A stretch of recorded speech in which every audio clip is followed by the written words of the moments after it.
Assalamualaikum warahmatullahi wabarakatuh. Salam, Om Swastiastu, Namo Buddhaya, salam kebajikan. Perkenalkan, nama saya Natalia Nur Aisyah, NIM 2003 31100040. Perkenalkan, nama saya RB Ilman Nauliin. Saya dari NIM 200 331 100 017. Nama saya Jiana Eva Syakira, NIM 015. Kami dari kelompok 5 membahas ejaan dan diksi dalam bahasa. Fungsi ejaan adalah untuk menunjang pembakuan tata bahasa Indonesia, baik kaitannya dengan kosakata maupun dengan peristilahan. Ejaan sangat penting dan perlu untuk diprioritaskan. Fungsi ejaan secara khusus: 1. Sebagai landasan pembakuan tata bahasa. 2. Sebagai landasan pembakuan kosakata dan peristilahan. 3. Sebagai alat penyaring dari masuknya unsur-unsur bahasa lain, baik secara kosakata maupun istilah ke dalam bahasa Indonesia. Kaidah penggunaan ejaan dalam tulisan ada 5. Yang pertama, penulisan kata ulang. Yang kedua, gabungan kata. Yang ketiga, penulisan kata depan. Yang keempat, penulisan partikel. Dan yang kelima, penulisan angka dan bilangan. Yang pertama, penulisan kata ulang dengan menggunakan tanda hubung. Kata ulang ditulis dengan menggunakan tanda hubung di antara unsur-unsurnya, misalnya anak, anak, anak, anak. Kemudian kupu-kupu dan sayur-mayur. 2. Kata ulang ditulis serangkai dengan awalan atau akhiran, misalnya berhati-hati, perundang-undangan. 3. Pengulangan kata majemuk berupa kata benda pada umumnya dilakukan dengan mengulang unsur pertama, misalnya rumah, rumah makan, surat-surat kabar, kereta-kereta api. Kedua, gabungan kata. Gabungan kata ada 3.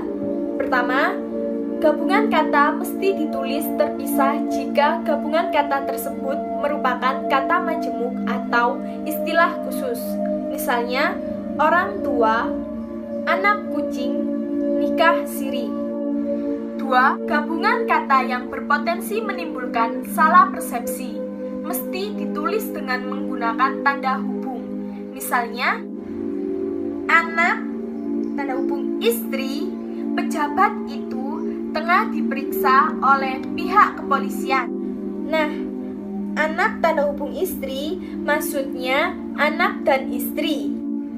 3. Jika imbuhan yang dibubuhkan adalah awalan akhiran, maka gabungan kata harus ditulis secara serangkai.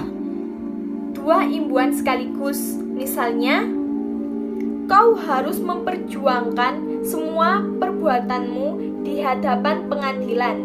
Nah, gabungan kata berhimbuan awalan akhiran itu mempertanggungjawabkan. Untuk imbuhannya yaitu mempertanggungjawabkan. Untuk gabungan katanya tanggung jawab. 3. Penulisan kata depan. Kata depan di, ke, dan dari ditulis terpisah dari kata yang mengikutinya, kecuali di dalam gabungan kata yang sudah lazim dianggap sebagai satu kata, seperti kepada dan daripada. Misalnya, yang dipisah, di mana dia sekarang. Di mana dia sekarang. Terus, contoh kedua, mari kita berangkat ke, dipisah, kantor. Untuk kata lazim itu seperti kami percaya sepenuhnya kepadanya. Kepadanya digabung. Keempat, penulisan partikel. Penulisan partikel ada 3. 1. Partikel lah dan K ditulis serangkai. Contohnya, tutuplah pintu itu. Tutup sama lah digabung. 2. Penulisan partikel pun ditulis serangkai. Contohnya, maupun.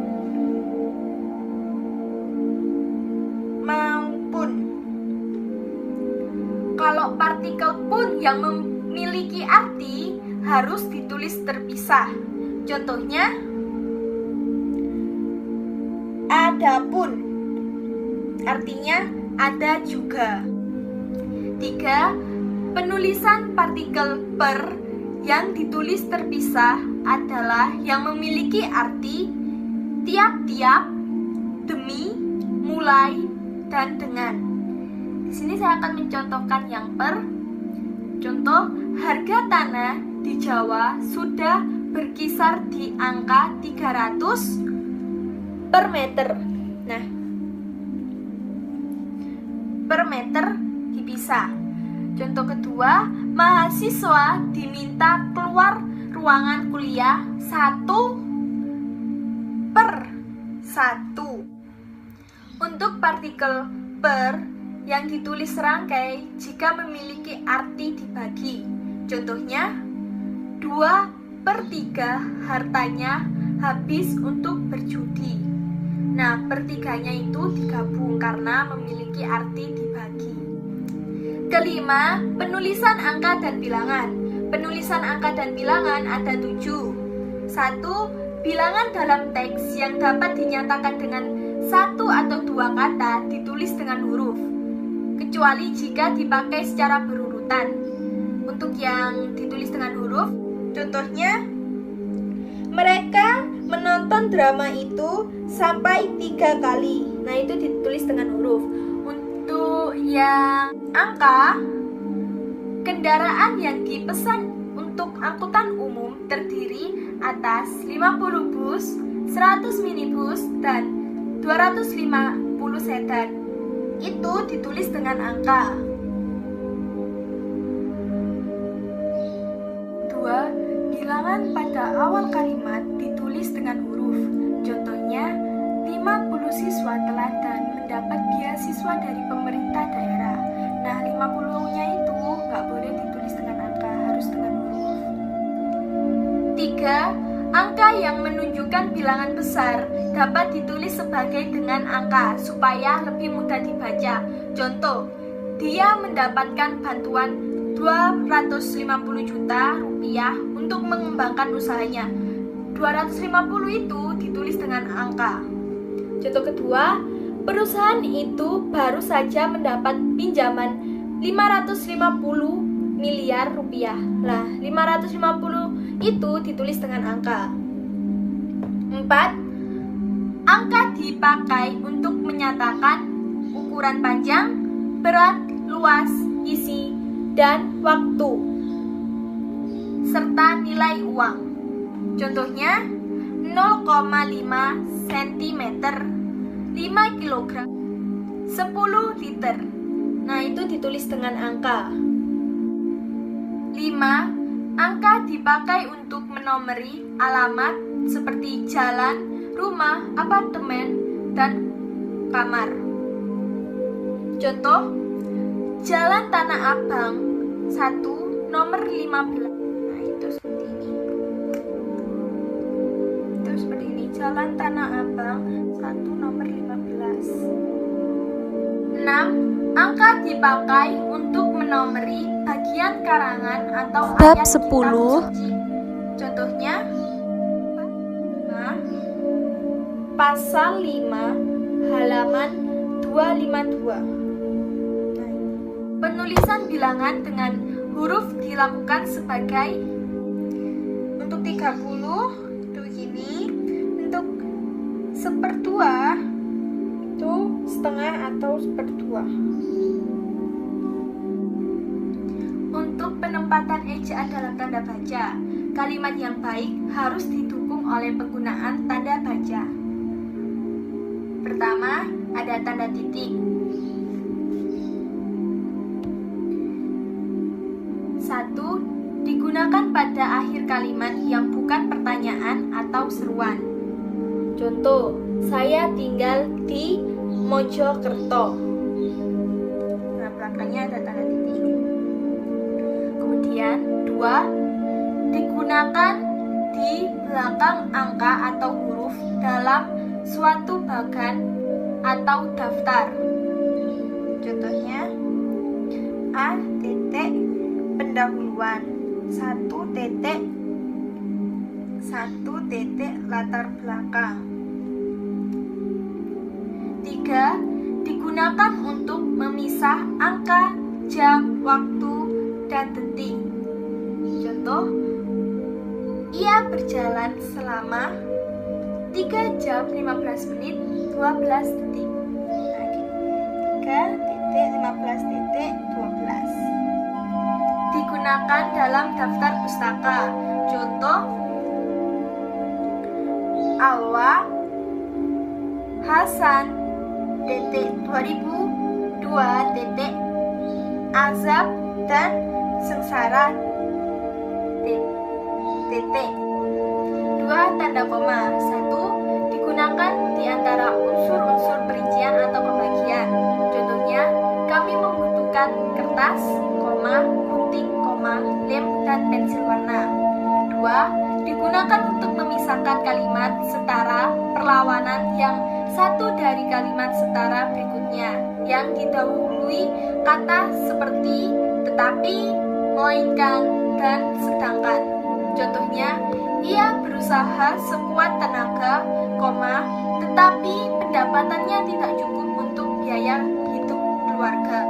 3. Digunakan untuk memisahkan anak kalimat yang mendahului itu kalimat. Contoh, kalau kamu hadir, saya juga akan hadir di acara itu. 4. Digunakan di belakang kata atau ungkapan penghubung antar kalimat yang terdapat pada awal kalimat. Contohnya ada oleh karena itu, jadi, dengan demikian, sehubungan dengan itu, meskipun begitu. Contohnya, Yani sangat rajin dan pandai. Oleh karena itu, dia memperoleh beasiswa belajar di Prancis. 5. Digunakan untuk memisahkan kata seru seperti oh, ya, wah, aduh, atau kata sapaan seperti bu, bapak, di, mas, dan lain-lain. Contohnya, mau pesan apa, Bu? Nah, mau pesan apa, Bu.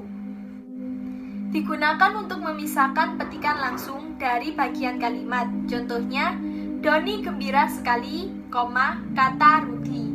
7. Digunakan untuk memisahkan nama belakang dan depan dalam daftar pustaka. 8. Digunakan di antara nama gelar yang mengikuti untuk membedakan singkatan nama diri. 9. Digunakan untuk angka desimal atau pecahan set.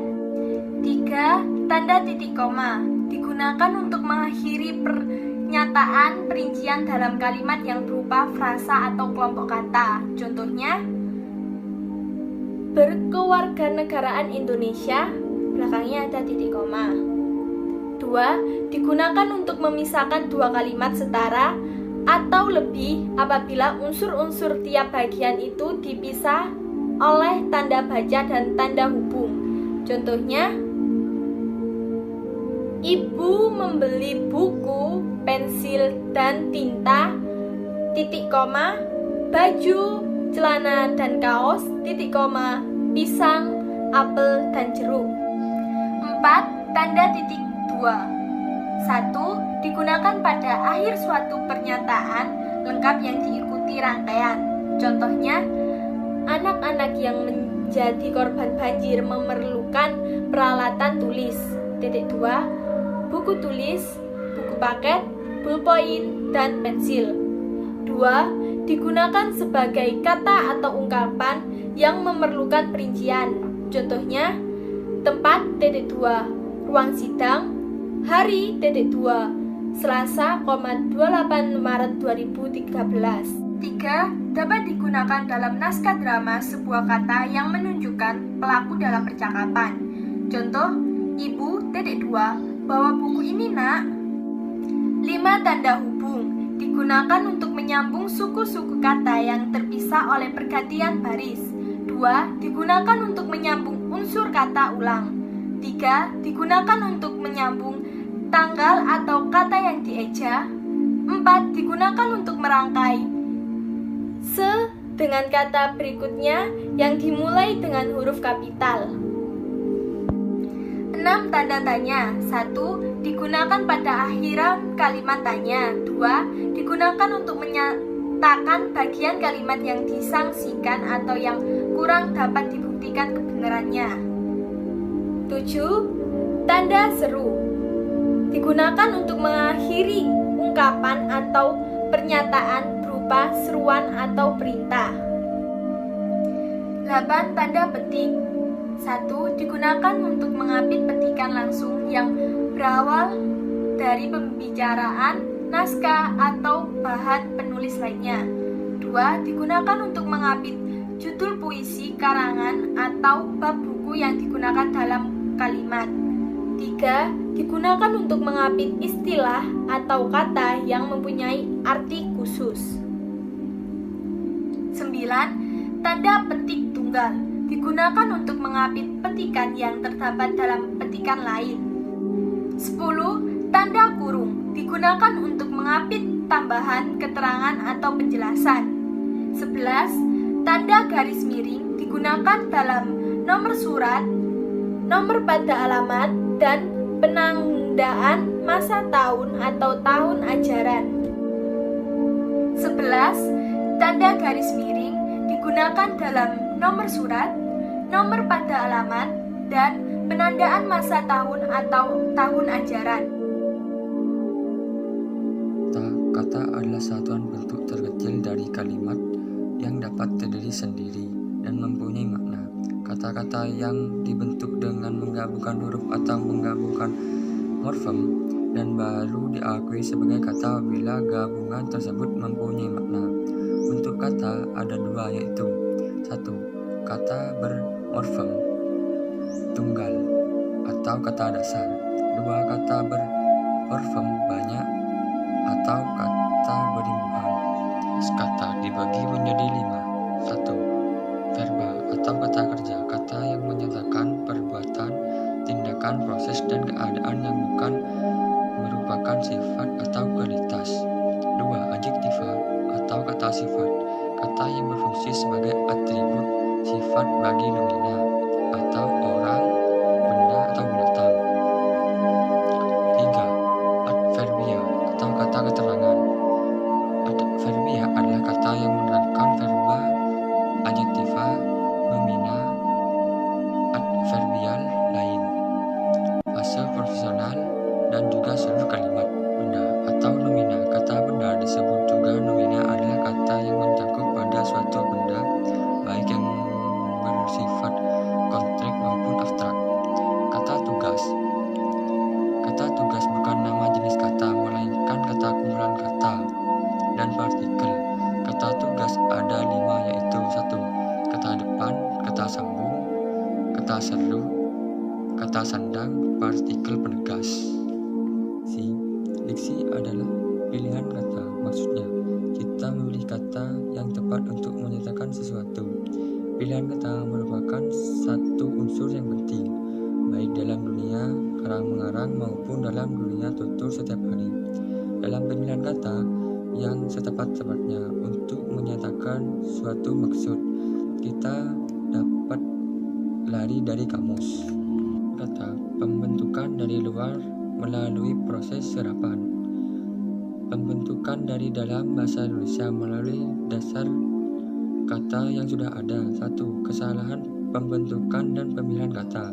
2. Definisi. 3. Kata serapan. 4. Analogi. 5. Anomali. C adalah suatu pertanyaan yang menerangkan pengertian sesuatu hal atau konsep istilah tertentu. Ungkapan adalah kata yang diadopsi dari bahasa asing yang sesuai dari EYD. Gi adalah persamaan antar bentuk yang menjadi dasar terjadinya bentuk-bentuk. Anomali adalah penyimpangan atau keanehan yang terjadi dengan kata lain tidak seperti biasanya.